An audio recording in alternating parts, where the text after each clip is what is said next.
Hello friends, welcome to law portal. आज हम इस वीडियो में बात करने वाले हैं आर्यन खान, अरबाज मर्चेंट एंड मुनमुन दमेचा की बेल एप्लीकेशन के बारे में। लेकिन आगे बढ़ने से पहले अगर आप हमारे चैनल पे नहीं हैं तो इट्स रिक्वेस्ट कि आप हमारे चैनल पे हमारी इंट्रोडक्टरी वीडियो जरूर देखें ताकि आपको पता लगे कि इस चैनल पे आपको किस तरह का कंटेंट मिलने वाला है। And if you think that content is helpful for you, आप इस चैनल को सब्सक्राइब जरूर करें, साथ ही साथ बेल आइकन को भी प्रेस करें ताकि जब भी हम कोई नई वीडियो डालें तो उसकी अपडेट जाए सबसे पहले आपको। Now without wasting any further time, let's begin.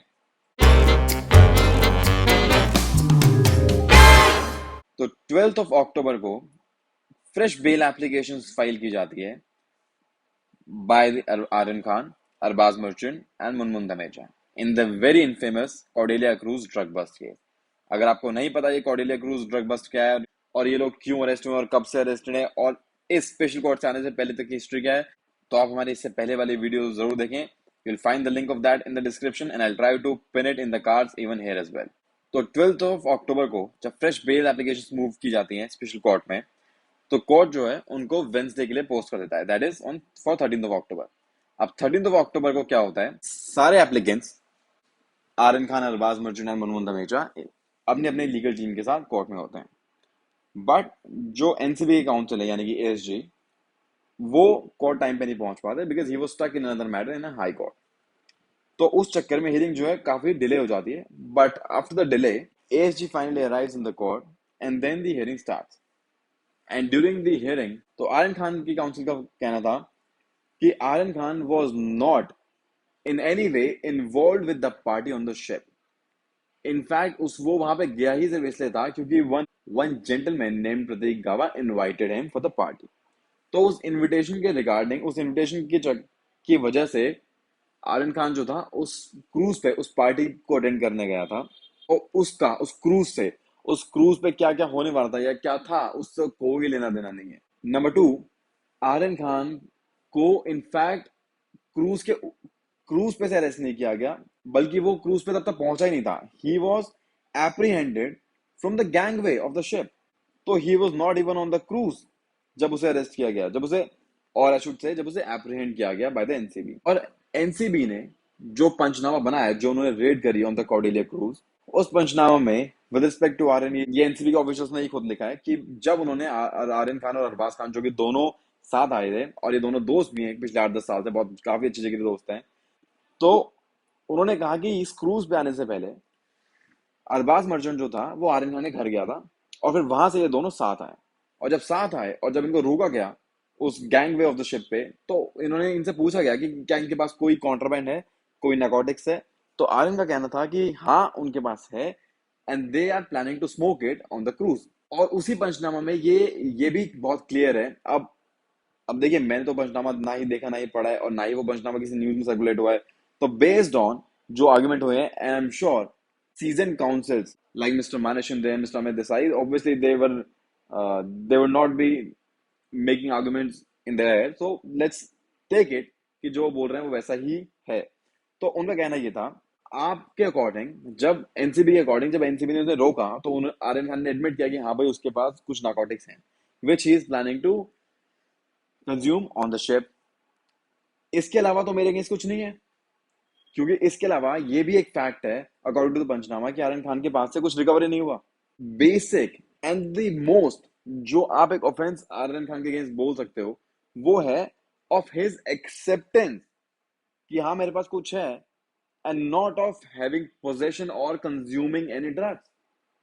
और वो जो आप एक्सेप्टेंस दिखा रहे हो वो मतलब वो भी उसकी एक स्टेटमेंट है, उसके रिगार्डिंग भी कहीं आपको कुछ मिला नहीं है। इसीलिए ये बोलना कि Aryan Khan was found in possession with some drugs, or he was acting as a peddler, or he's connected with some international drug lords is completely out of proportion. और जो एनसीबी ने बोला है कि उन्होंने और भी कुछ लोग अरेस्ट किए हैं, उनको बहुत सारे, उनको जो भी नार्कोटिक्स अलग अलग लोगों से इस शुभ के इस पार्टी में जो अटेंड करने आए थे उन लोगों से जो रिकवर हुए हैं, इवन उन लोगों से भी मेरा कोई कनेक्शन नहीं है। तो how are they linking me with all those recoveries that they are alleging against me. NCB time and again बार बार, इवन ड्यूरिंग रिमांड ऑल्सो बार बार ये बोलती है कि जी हम इन्वेस्टिगेशन कर रहे हैं और इन्वेस्टिगेशन में हमें बहुत कुछ नया मटेरियल मिल रहा है against these people, therefore we want them to be behind bars till the time our investigation is complete. Now the point is, वो भी एनसीबी अभी तक इन्वेस्टिगेशन कोर्ट को दिखा पाई है, बता पाई है, वो सब उन लोगों के रिगार्डिंग है जिनसे मेरा कोई लेना देना ही नहीं है। देन मिस्टर देसाई सेज कि आर्यन जो था वो अरेस्ट किया गया था under section 20B, 27 and 35 of NDPS act, and he was not arrested under section 28।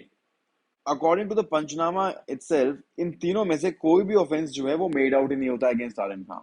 Second thing, now they are saying कि एक कंस्पिरेसी, मैं एक लार्जर कंस्पिरेसी का पार्ट हूं और मैं बहुत प्रॉपर्ली उसमें इन्वॉल्व हूं, लेकिन स्टार्टिंग में जब मुझे अरेस्ट किया गया तब तो मेरे अगेंस्ट कोई सेक्शन 29 नहीं ऐड किया गया।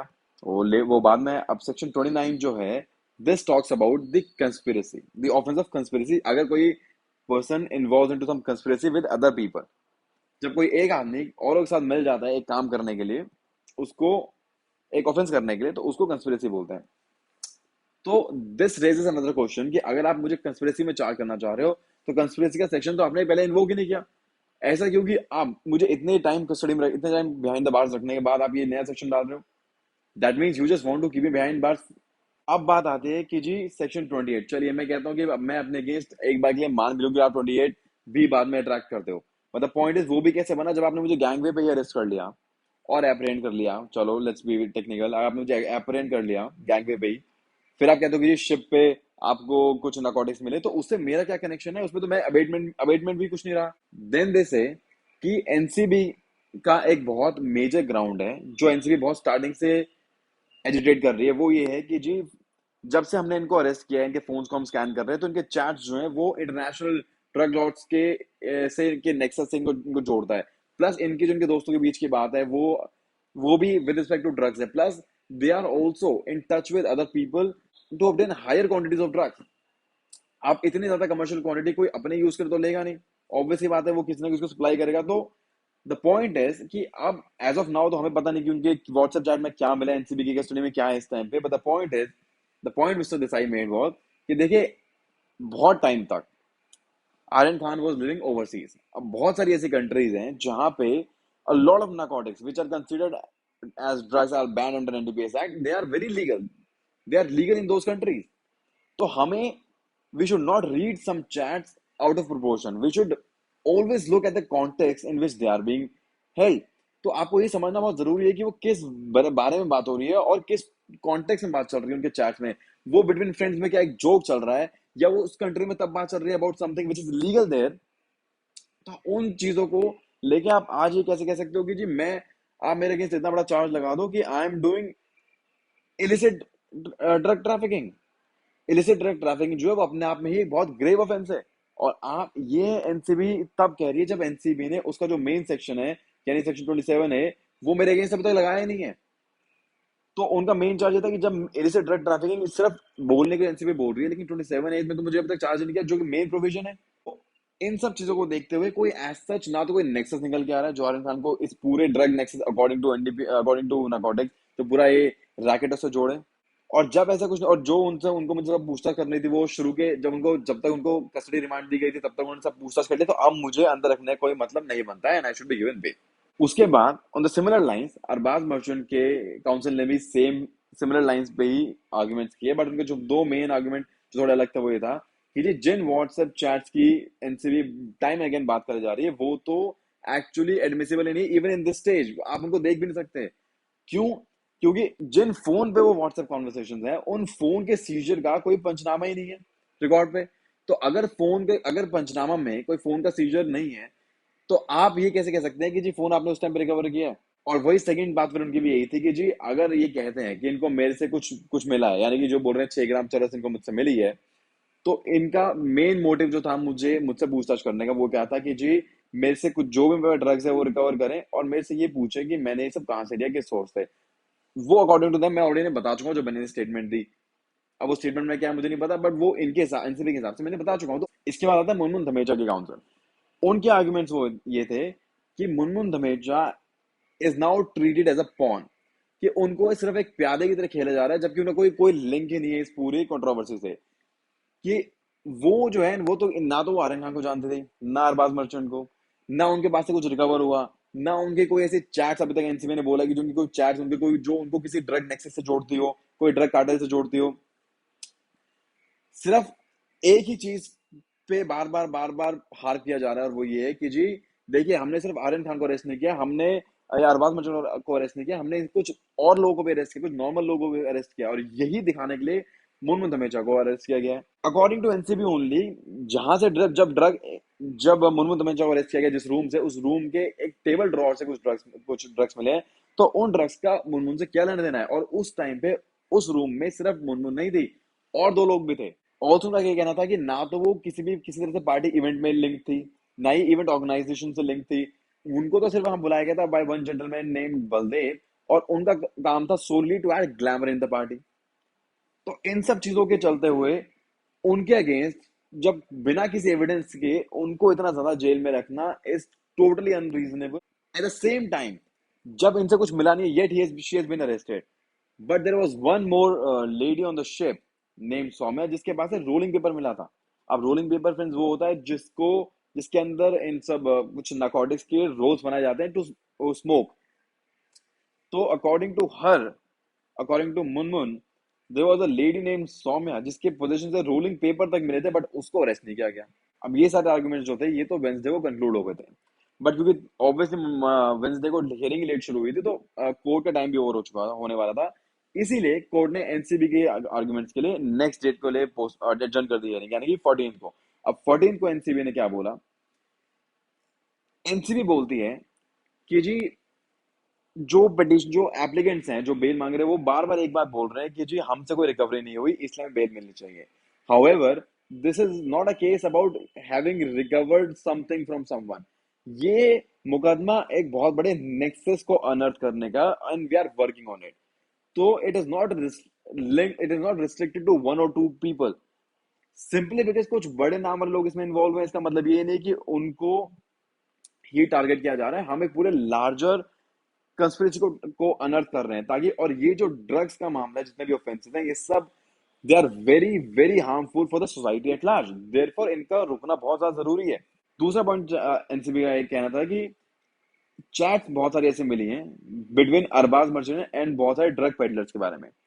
इनफैक्ट जो अभी तक 20 लोग इन्होंने अरेस्ट किए हैं, उसमें से 4 लोग जो हैं वो ड्रग पेडलर्स हैं, जिसमें से द वन पर्सन नेम्ड अचित, उसका नाम तो खुद आर्यन खान ने ही दिया था अपने डिस्क्लोजर स्टेटमेंट में।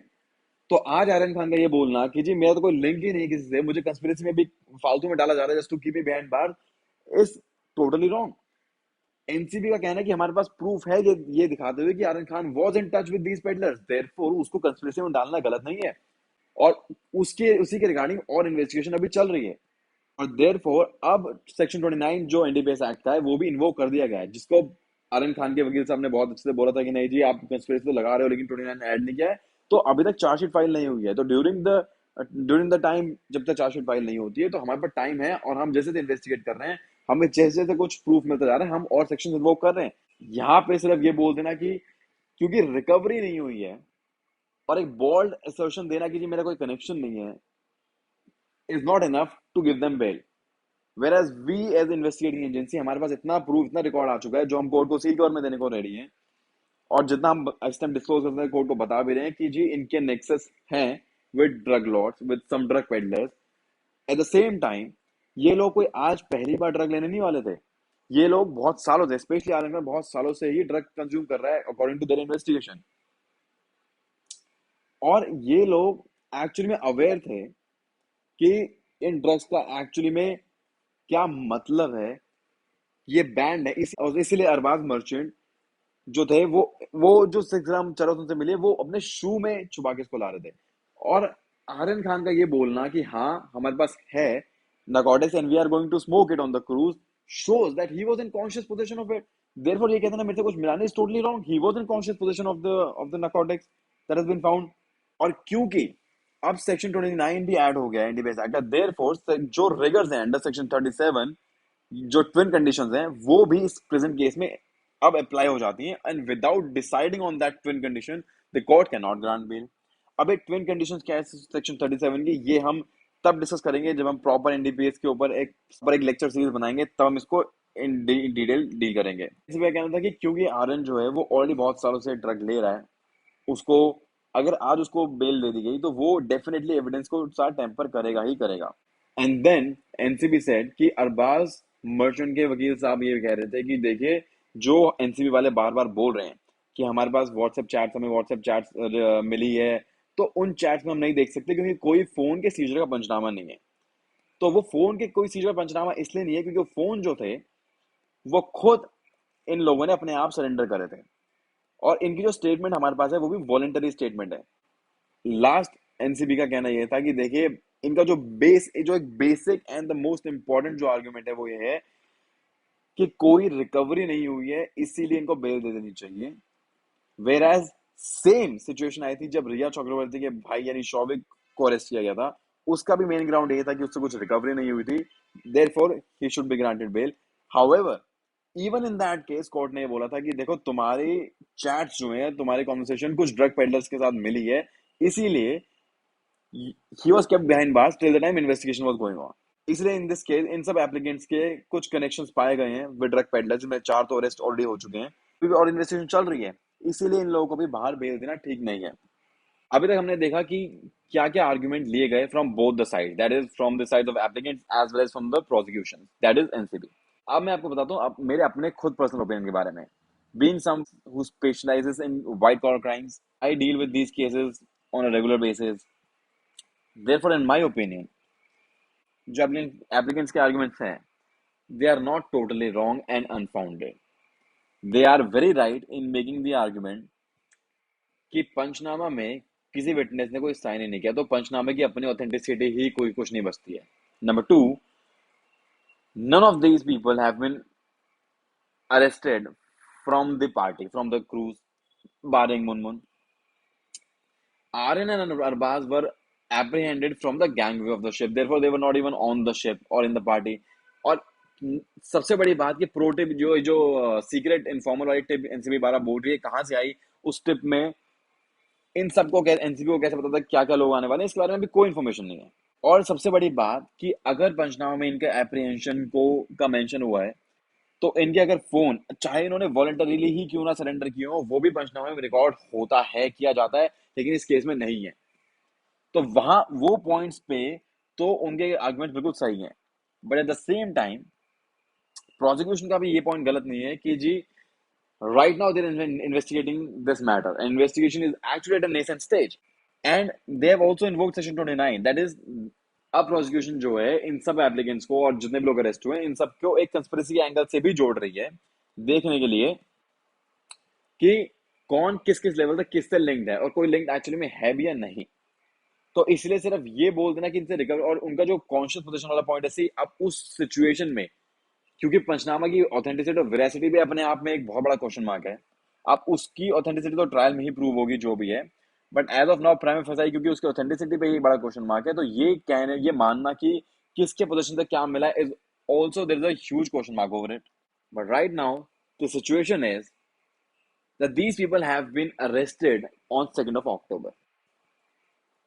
Then they were interrogated for several hours, और उस इंटेरोगेशन के बाद इन्हें अरेस्ट किया जाता है। अरेस्ट होने के बाद ये टाइम टू टाइम मजिस्ट्रेट से रिमांड भी इनकी ऑब्टेन करते हैं, और रिमांड में ऑब्वियसली बात है, इनसे काफी कुछ इंटेरोगेट किया जाता है, एंड फाइनली वो सब इंटेरोगेशन ओवर होने के बाद इनको जेसी यानी जुडिशियल कस्टडी में भेज दिया जाता है। अब बेसिकली जो बेसिक पॉइंट होता है इन बेल जुरिस्प्रूडेंस वो यही होता है कि जब आपने किसी को जेसी में भेज दिया, दैट मीन्स आपकी इंटरोगेशन उससे पूछताछ पूरी हो गई है। बेसिक, ये हर बार के लिए नहीं है, समटाइम्स जेसी में भी इंटरोगेशन होती है।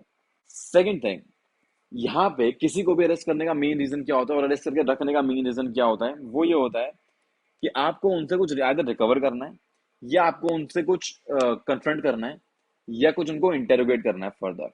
ये सारी चीज आप कर चुके स्टार्टिंग के ही 5-7 दिनों में, जब आपके उनकी कस्टडी दें।